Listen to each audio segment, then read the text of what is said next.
వెళ్ళిపోయావన్నయ్య. రాఖీ పండుగ రోజు నుంచి నీకు రాఖీ కట్టడం కోసం రాఖీ కొని తిరుగుతున్నానన్నయ్య. పట్టనయ్యా. నా కోసం రాఖీ కట్టడం కోసం నువ్వు శ్రీనన్నయ్య, శ్రీనన్న ఎక్కడికి వెళ్ళిపోయావన్నయ్య? రాఖీ పండుగ రోజు నుంచి రాఖీ కొని కట్టడం కోసం తిరుగుతున్నానన్నయ్య. పట్టనయ్యా. సరే తరలే.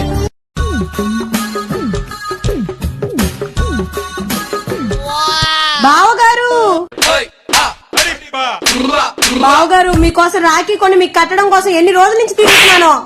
బావగారు అంటున్నావు రాఖీ కడతావా? పర్లేదులే అన్నయ్య. డబ్బుల కోసం బావగారు కూడా రాఖీ కడతావా? వదిలే.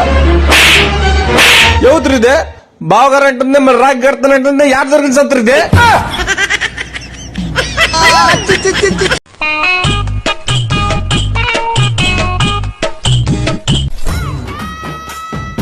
మేడం ఇదిగోండి మేడం అమౌంట్. మొత్తం కలెక్షన్ అంతా ఇదేనా? ఎంత?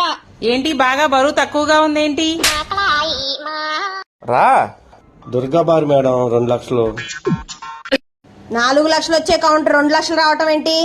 రా చెర్రీ బారు 3 లక్షలు మేడం. అదేంటి 5 లక్షలు రావాలి? బాలాజీ బారు 2 లక్షలున్నారు మేడం. ఏంటి 2.5 లక్షల? 5 లక్షలు రావాల్సిన కౌంటర్ ఇది. మీరేమనుకోపోతే ఒక చిన్న మాట చెప్పాలి మేడం.